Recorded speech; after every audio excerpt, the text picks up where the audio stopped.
بسم اللہ الرحمن الرحیم نحمده ونصلی ونسلم علی رسولہ الکریم اما بعد۔ یہ وظیفہ ایک خزانہ ہے، اس لیے کہ اس وظیفے کے اندر اسم اعظم چھپا ہوا ہے۔ جس وظیفے کے اندر، جس دعا کے اندر اسم اعظم پڑھا جائے وہ دعا رد نہیں ہوتی ہے، ساتوں آسمان کو چیرتا ہوا عرش الہی تک جاتی ہے۔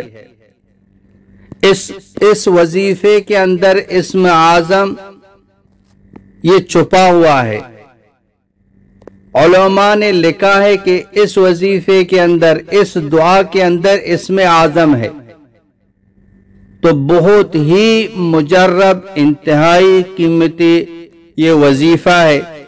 جس حاجت کے لیے پڑھیں گے انشاءاللہ تعالی وہ حاجت پوری ہو جائے گی، زندگی کا کایا پلٹ جائے گا۔ صرف اس وظیفے کو 313 بار پڑھ لیں، 313 بار پڑھ کے دعا کریں، انشاءاللہ تعالی آپ کی حاجت پوری ہو جائے گی۔ وہ کسی وقت پڑھ لیں، بہتر تو یہی ہے کہ انسان ایسے وقت میں پڑھے جو یکسوئی ہو۔ یکسوئی کب ہوتی ہے؟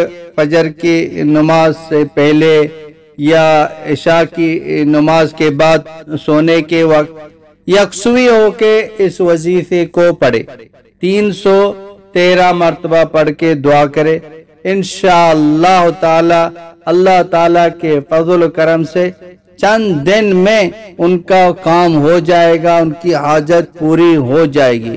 100% گارنٹی ہے اس وظیفے میں۔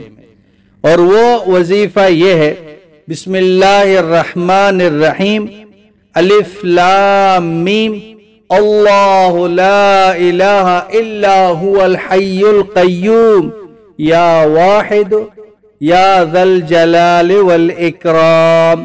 یہ بہتر ہے شروع آخر میں درود شریف پڑھ لیں اور 313 مرتبہ یہ پڑھ کے اپنی حاجت کے لیے اللہ پاک سے دعا کریں، انشاءاللہ تعالی یہ دعا رد نہیں ہوگی۔ اس کو صدقہ جاریہ سمجھ کر تمام بہن بھائیوں تک پہنچا دیں۔